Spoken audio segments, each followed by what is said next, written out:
What's up, YouTube? Stefan here. I'm gonna react to some Mark Rober's latest video beating 5 scam arcade games with science.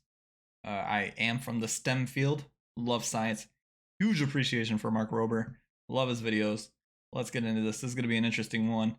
I'm not taking any kind of monetary commission for this, just appreciating a man that is very good at what he does. This is me mechanical engineering, and what else does he do? Oh, I gotta figure out a way to cut down on the echo. So to do that, I'm gonna turn my volume. I need headphones for this, actually, guys. I don't really have the right setup for whatever this is called for reacting. Entering an arcade wearing. All right, so you guys could hear that full volume. I could not hear that at all because hold on, I'm gonna mute it, then we're gonna figure out the volume situation. We'll let it play for a little bit, but I think I will end up missing everything. Just your normal everyday backpack. Only technically it's not your normal everyday backpack, because when I set it here and then nonchalantly load a few balls into the water bottle, then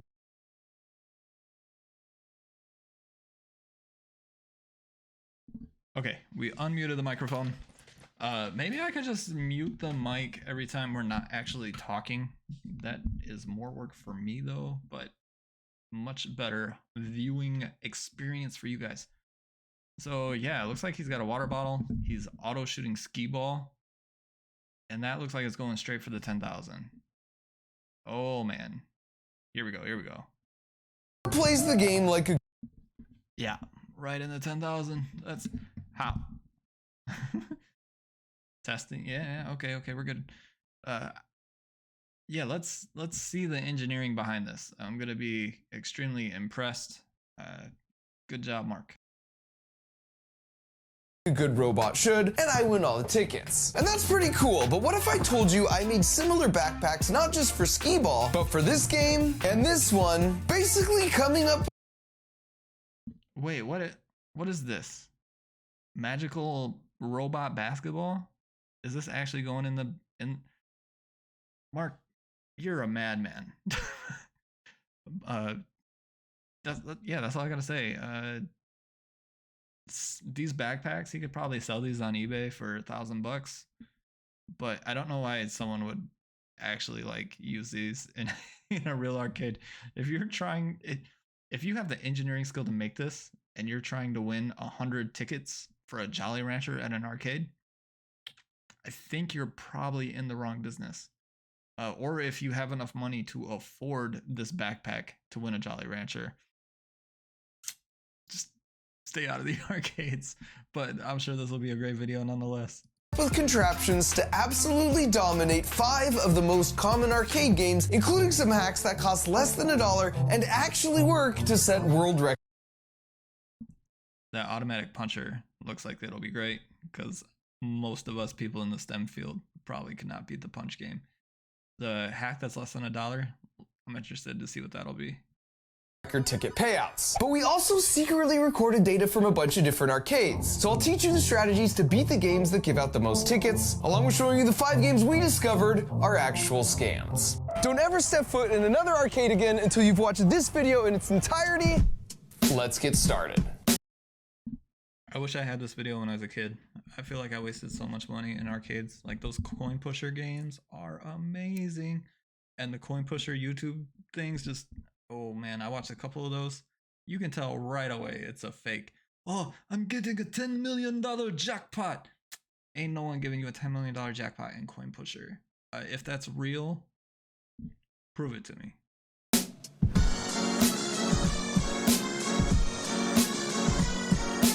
Now, admittedly, the genesis for this video came when I was using my over-engineered bowling ball that I could control just by leaning. Because I thought, what if I took that same... That thing looks so fun. Like, can you imagine if you could just buy that and use that at a real bowling alley? Like, you're just... I feel like getting a 300 with that would be a skill in itself. Like, you have to have, like, such good body control to be able to like hook it in right at the right time. That should totally be a new ball. Like, bowling body movement kinetics or something. It's like it's a second version of bowling.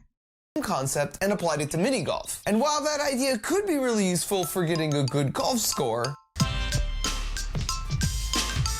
there's just no real I lied, this is even better. Mark, please sell me this ball right away. payoff for my efforts, which focused my attention to the holy grail of any mini golf course, the arcade. It was time to recoup all the allowance money I've lost as a kid, starting first with skee ball. And before we really Mark, you're an engineer for NASA. I'm pretty sure you've already recouped all of the. No, you're a mega YouTube star. 22 million. You've recouped all the money you've lost at the arcades, but we appreciate you nonetheless. see it in action, let me first explain how it works. Because if you take away the backpack, you'll find a Frankenstein version of a softball pitching machine that we chopped up and modified so it runs just off batteries. Then there's a solenoid here that makes sure the skee balls get released one at a time. So if you just turn it on, then we put a ball in here, it fires the ball like this. The coolest part here though is when it's placed in the backpack, you roll this pocket up to reveal the ball exit, and then place this water bottle here as a clever disguise to load up to 3 balls at a time. That's a work of art. Like, not only is the water bottle serving as a visual, like the visual camouflage, it's also functional in that it allows you to store 3. Very clever engineering. Now, of course, if you don't have a secret robot backpack, here's how you win this game as a mere human. For starters, if you watch the pros play, yes, there are skee ball pros, they actually aim for the 4,000 point hole. And this actually makes sense because even if your throw is a little too weak or a little too strong, you're still getting significant points. A common mistake is to take the bait and go all or nothing by aiming for the small 10,000 point hole in the corner. The pros aim for this only in desperate situations where they're behind and they need. So this can be a pretty good life lesson here in terms of risk management. Like, if you go for the 10,000 and you miss, which 95% of the time you probably will miss, you're gonna get 0. Where with the 4,000, you know, you're gonna at least get the 3 or the 5 if you overshoot, and if you're a little left and right, you're probably gonna get the 2,000.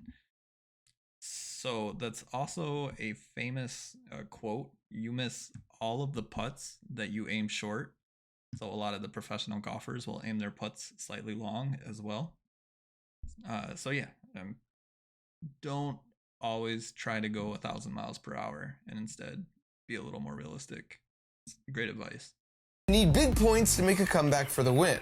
The other big tip is to brace your leg against the base of the machine in the same spot each time, and then try and only move your arm, which will make your throws more repeatable and accurate because you're reducing the variables that could lead to error. So if you want to win, just follow these tips and practice a bunch.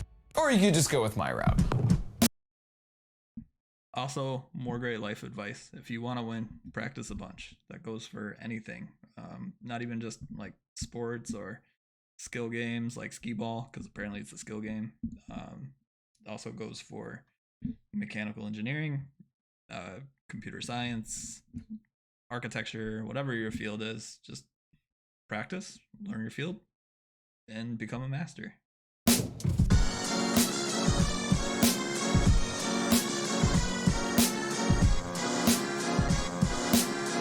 So then when you're all done dominating, or if you think one of the workers might be getting suspicious, you can just pick up the backpack at any point and walk away with a bunch of tickets on your card. Do workers at arcades actually get suspicious? Like, I know like card counting, you can get backed off in a casino, but could you see an employee going up to a 5-year-old kid, "Hey, we don't want your play here. Your play's too good. You know, you're gonna need to take your play somewhere else and your backpack." Next is one of my personal favorites, basketball. In this case, the backpack is being used just to smuggle the special mechanism inside. Because to the untrained eye, this is just a normal basketball, when in fact, it's a robot in disguise. Now before... Oh, I see what this thing's gonna do. Somehow he's gonna get the basketball stuck, and it's gonna go down and like keep hitting the thing in.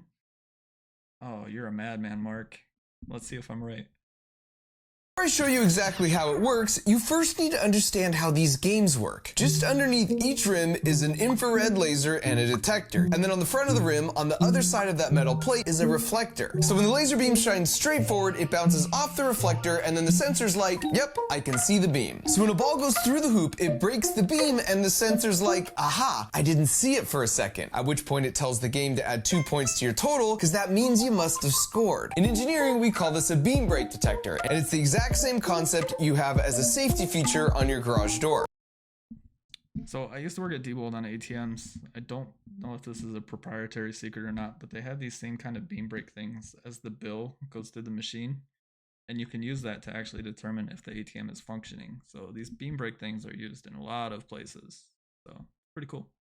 So if you really want to destroy the high score here, the ball needs to break the beam, then somehow get out of the way so the beam reconnects, and then come back and break the beam again over and over again as fast as possible. But if you think about it, the whole ball doesn't need to actually get out of the way, just the part in front of the beam itself. And how might you do that? Well, one way is to 3D print the bottom hemisphere of a basketball in 2 parts attached together through some linear guide rods, then add a battery, microcontroller, and servo motor so the bottom part of the shell can translate up and down. This way it would reconnect the beam and then break it over and over again and register 2 points every time that happened. Now you just need a way to grab the rim so you can hang out there while you perform these shenanigans.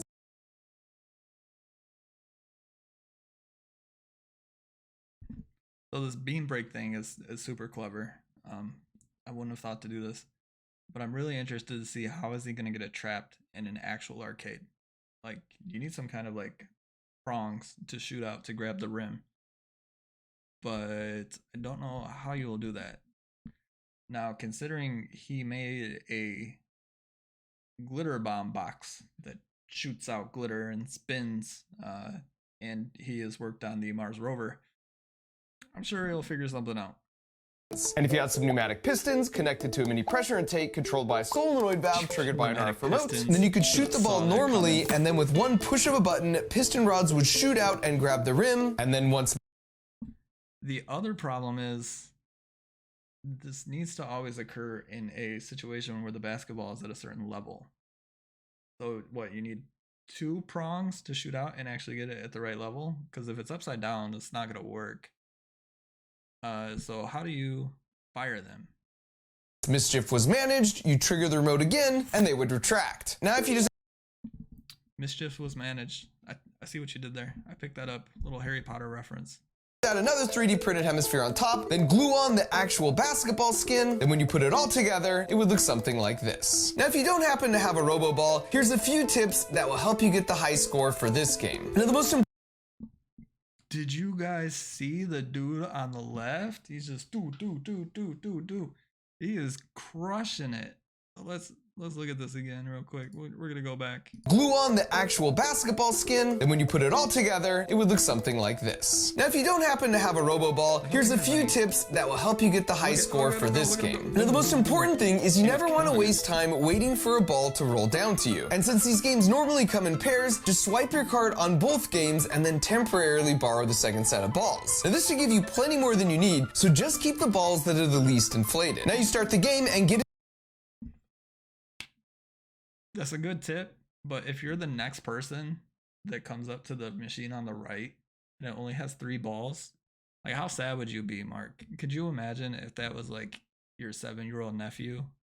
Just tears on his face, super sad. It's a good tip, but don't do it because of the next person.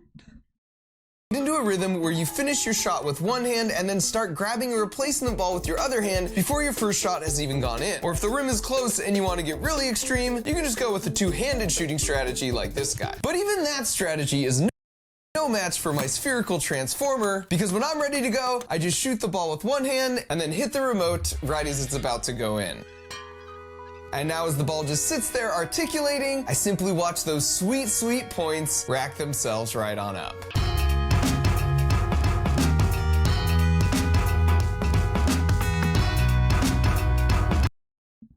That is awesome, but considering that there's only one set of pins, like, what if it's upside down? Is it the weight of the ball always going to make it rotate down? I assume it probably will. But yeah, you have to get it at a very specific angle for it to be able to shoot out. Because if it shoots straight down, you know, you leave a giant hole in the bottom of the machine. And then as soon as time's up, I just hit the remote again, and the piston rods are tracked. And while no one's the wiser, I've now engineered my way to a buttload of tickets and a new lifetime high score. Next up is a really popular game called Quick Drop, where you hit this button to release these ping pong balls at the right moment, and if you get all 50 ping pong balls into the buckets within the 22 seconds allotted without missing any shots, then you hit the mega jackpot. But the thing is, to get all 50 balls in before the time runs out, there's essentially no margin for human error, which is good news for me because robot backpacks don't make human errors. Now you notice when I walk up, I can just set the backpack down and it self-registers right in place. The trick here is we 3D printed an exact negative replica of the button housing on the game. And this piston rod that pokes through and pushes the button on the game is attached to this solenoid that's controlled by this Arduino microcontroller.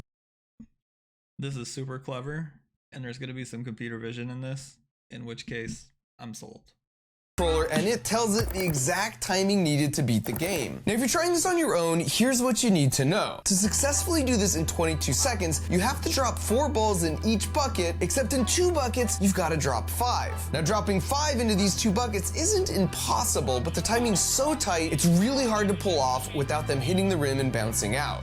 Now the jackpot starts at 500 tickets, and every time someone loses, it goes up by 2 tickets, and each time that happens, the game gives you just a little more total time on the clock. And so if you ever see the jackpot at more than 625 tickets, enough time is now on the clock where you only need 4 balls per bucket to win, and it's definitely worth trying it a few times because that makes it so much easier to pull off. Alternatively, if you're too impatient to wait for the jackpot to rise up, you can just go to school for 6 years to get a degree in mechanical engineering and do it this way.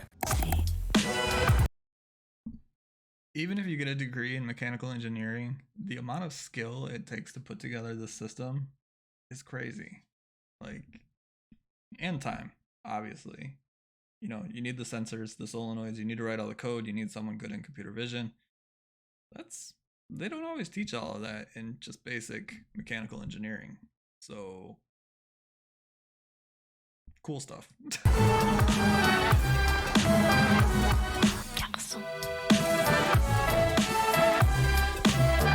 And then even as all 554 sweet, delicious tickets are being added to your account, you can just inconspicuously walk away with your backpack in tow. For our next game, we've got the perennial arcade favorite, air hockey. Now this is the most complicated of all the builds because if you look closely here at the top, there's a hole in the bag for a camera to look out through. Then stripping away the backpack, you can see that camera connects to the Wait, so did you not need computer vision for that last one? Like it just comes down to timing and something to press the button? Nah, maybe that's doable. This one, definitely a little harder. Let's see it. Brains, and in this case, it's a Raspberry Pi, which is basically like a mini computer instead of just an Arduino microcontroller like all the other builds have used so far. The reason this one needs a bit more brain power is because it uses computer vision to track the puck, and based off the trajectory, it makes a prediction, then sends instructions to rotate this servo, which is attached to an arm that moves the paddle and protects the goal. Nice. And perhaps my favorite part of this build is that it obviously won't work if the whole thing is sliding and moving all around. So we need to anchor it down securely into position, but we need to do that quickly and discreetly. Our solution here is a pair of neodymium toggle magnets. So if you simply turn both of these knobs, the rare earth magnets move into position and anchor it to the steel frame of the air hockey table, and it's basically cemented in place as you can see here. As for the human strategy here, playing air hockey might seem like total chaos, but there are 4 simple tricks that will pretty much guarantee you can beat any casual player. The first.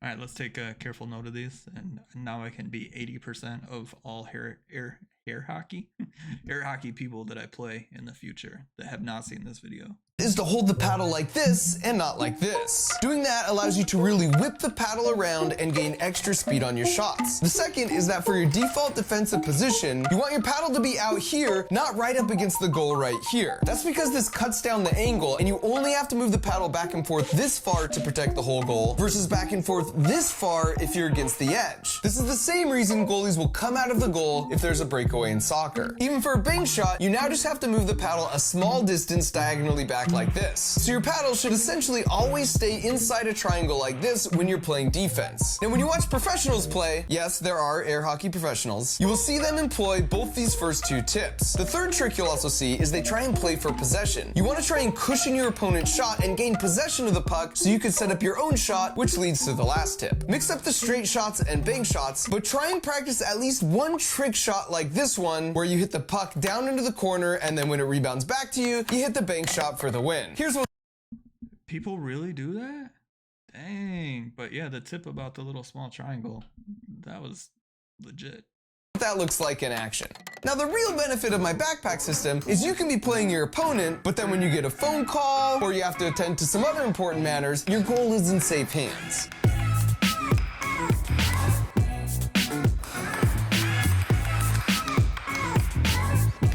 And then at your own leisure, you can eventually just come back and finish things off. Then with the victory securely in hand, you just disengage the two toggle magnets with a twist, and you're good to go. And finally, we've got the ultimate test of strength, the punching bag game. Now for this one, to make it more interesting, I wanted to find and challenge the guy in the arcade whose muscles looked the least like mine. So I stepped up first and rocked a 678 out of a possible Hey, 678, good job, let's go. 999. But then he stepped up and rocked an 877. And since that's bigger than 678, the trash talking commenced. Maybe if you spend a little less time at the computer, a little more time in the weight room. So that was disappointing, but lucky for me, I had a trick. Good comeback. A little more time in the weight room, a little less time on the computer. That will help you when punching bags, but you know, being at the computer, being skilled at computer gives some pretty good perks as well. Up my sleeve. Like, actually, because that's a fake arm in order to disguise this. That was the one who's still a little inadequate. It's basically a bionic punching arm powered by two spring-loaded pistons. To set the springs, we use a threaded rod and a drill, and once under tension, they're held in place with a quick-release mechanism. All right, so some quick science. Every action has an opposite and equal reaction.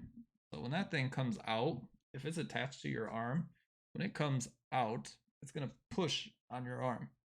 So your arm could potentially feel a lot of torque and force, which I think Mark may talk about, and we'll figure out how he counteracts this.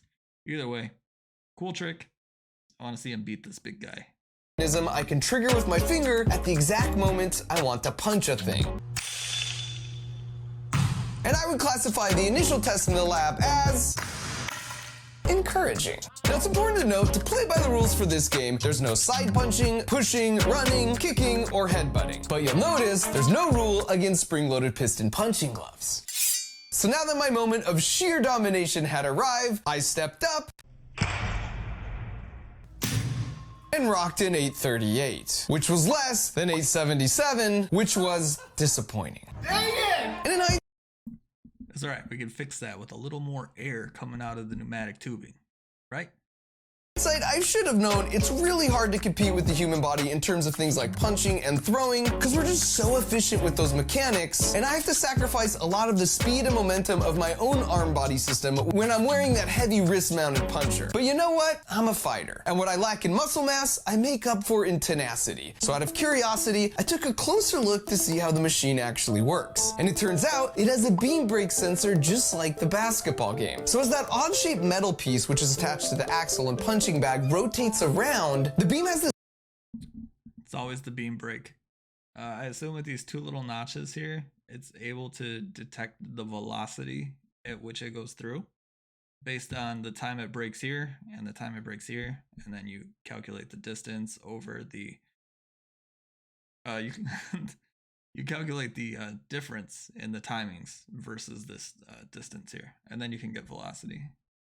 this tiny window to hit the sensor. You can see the sensor in the front view here. So the game cleverly measures how many milliseconds the sensor sees the beam for, and from that, it infers how quickly the bag is rotating on the axle, and therefore how hard it was punched. And this gave me an idea. So I went to the prize counter and redeemed a few of my jackpot tickets I'd been stocking up in exchange for a Pez dispenser. Step 1 was to unwrap and eat some of the Pez, because they're just delicious. And then for step 2, I removed the head and cut the arcade card like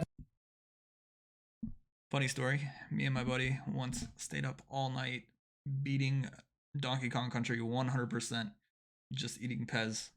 It's immaculate. Not healthy per se to eat a whole couple packets of Pez in an evening, but if you're just eating a few, it's great. this, and then taped it here, and then went and tracked down my new friend. My theory was that if I extended the Pez dispenser and modified card out like this, and then let go, the force of the spring would retract the card, and it would break the beam so fast, the machine would think it was an insanely fast punch. But would it actually work? And it turns out, it absolutely does, because I maxed out the machine. So, yeah, use this information responsibly, kids. Now, a few years ago, I made a video where I visited the carnival and collected data on all the games and then used physics to expose which carnival games were rigged and then showed how to beat them. So this time around, instead of the carnival, I once again bribed some family friends with unlimited Slurpees in exchange for them collecting a bunch of data at some local arcades. And in addition to uncovering which games were scams, which I'll cover in just a minute, here's what we discovered. For starters, the most popular games in the arcade were the redemption games, as opposed to the experience games. And here's what I mean by that. Redemption games are the games where the goal is to win tickets. So like the coin pushers, or this Plinko game, or spin the wheel. On the other end of the spectrum, you have experience games, like air hockey, skee ball, or racing games. It's a trade-off, because the games on this side of the spectrum give out more tickets, but it's not as much about the fun of the experience. And then in the middle of the spectrum, you have games like the ping pong drop or hit the clown that have middle of the road ticket pay. So I think what they're saying is gambling games are more popular, and we're almost training kids to want to gamble. Hot take? I don't know. Payouts, but they're also middle of the road fun to play. Now, since the games on this side were a lot more popular, they earn a lot more money for the arcade, even when you factor in the higher ticket payouts. We found that for a medium-sized arcade on a busy day, the less popular games were played 25 times, and the more popular ones could be played up to 250 times or more. That is a big difference, like a 10-to-1 difference. And it's luck-based. And since the house always wins, you're probably getting less tickets per like quarter, whatever it is, per credit, because I think a credit isn't even a quarter anymore. It's like $1 or something ridiculous. It's been a while since I've been to an arcade, but yeah, definitely some influence from gambling here. Yeah. At an average gameplay of $1, that means each game makes $25 to $250 per day, or about $7,000 to $70,000 per year. And finally, we found that if your sole goal was to win tickets, coin pusher games like this Avengers one seem to be the best return on investment. That looks like a really dope coin pusher. Back in my day, there wasn't all the flashy LEDs and like little spiral things that just literally just dropped and then fell and pushed coins. This looks pretty fun, actually. But yeah, I'm sure that I have been trapped by the bells and whistles and shininess of this game back when I was younger. But honestly, you can just ask one of the workers there who are hanging out making minimum wage and are probably pretty chill, because chances are they'll just tell you which ones they regularly see pay out the best. All right, so finally, let's get to the real juice. Good luck having a casino attendant telling you which one pays out the best. And the bad thing about that is if a casino is like writing out hand pays for a machine consistently, that probably means that it hit a certain loop in its payout structure, and in which case you probably wouldn't want to keep paying that machine, because with the way the payouts work, you're gonna have like 90 people lose $100 for one person to win like $9,000. It's just the way it works. It's unfortunate. It's good for that one person that wins 90,000, 9,000. Yeah, bad for the 90 people that lose 100. juicy part and talk about which games we discovered were basically scams. Now, I actually have some experience in this area because a few years back, I built my original backpack arcade robot to dominate this game. Basically, it would sense the light turning on a few lights in front of the jackpot light, then it would hit the button with sub-millisecond precision, and then we would touch nothing in between runs, and yet it would alternate between missing both short and long. In other words, the timing on the jackpot light doesn't match up with the duration it's lit, and it's very different from all the other lights. You can actually test this yourself by picking a random light, and you'll find miraculously you could somehow hit that random light every single time you try. Now, this caused me to dig a little deeper, and after a bit of research, I was able to locate a copy of the owner's manual, at which point I discovered the arcade owner could just manually set how often a jackpot should be won. So this time around, I was curious what other games were essentially.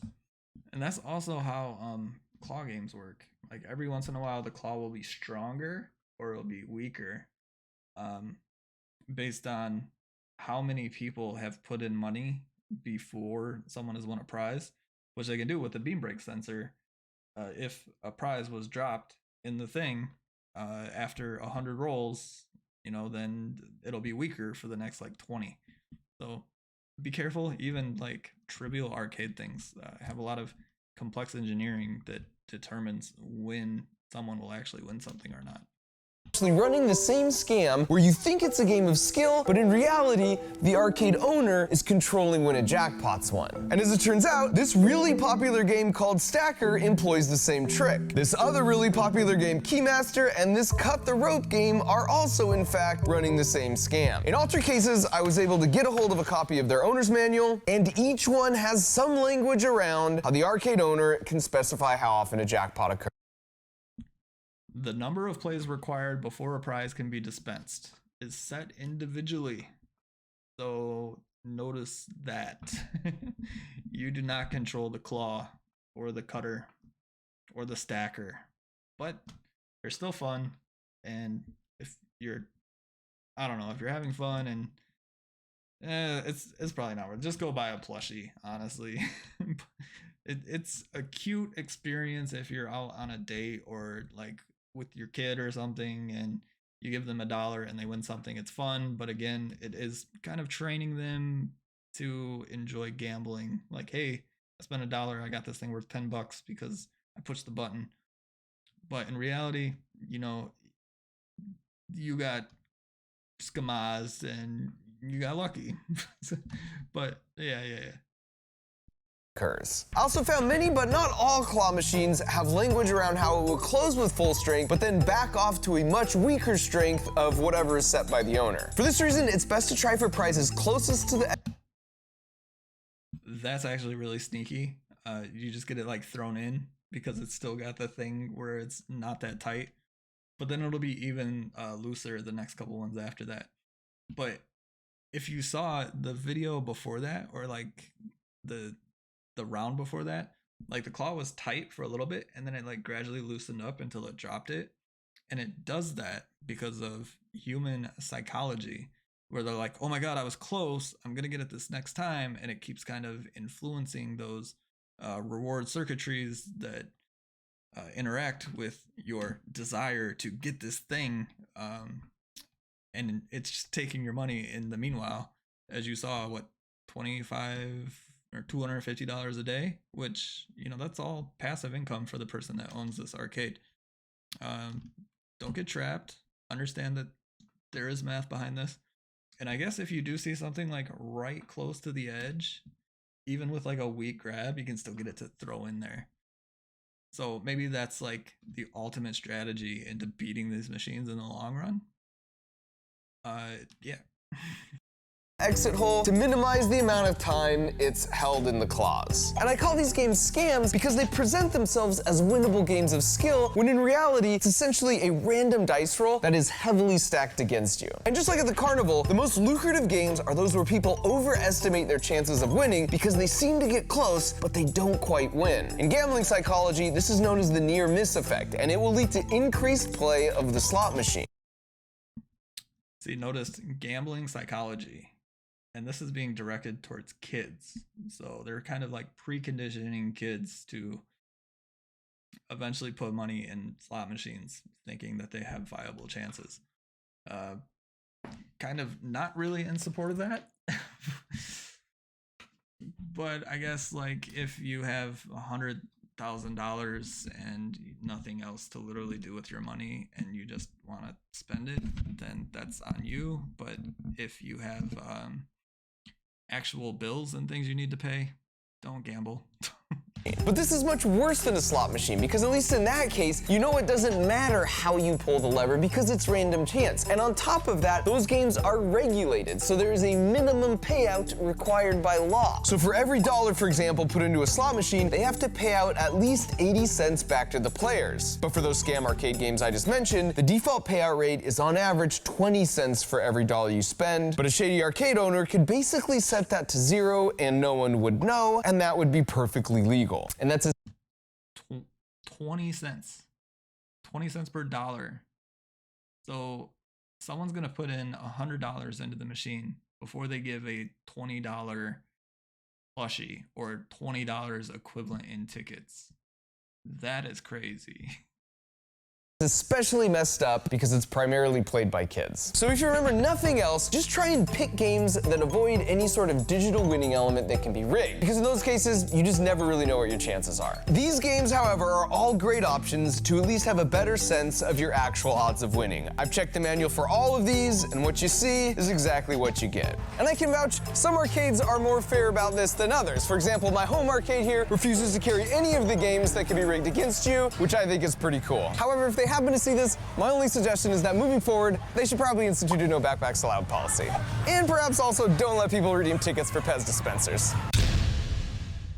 This is a dad finder. It was made by a dad who's also a pilot, so his kids always know which direction and how far away he is when he's traveling around the world. And this contraption feeds your dog with the pull of a lever and went on to get successfully funded as a 6-figure Kickstarter campaign. So what That's actually really cool and clever. I'm assuming with the dad finder, since you have cell phones these days that always say your GPS coordinates, latitude, longitude, you can create some kind of API that connects with the location of your phone to get the current latitude and longitude against the one that is reported by the dad's phone.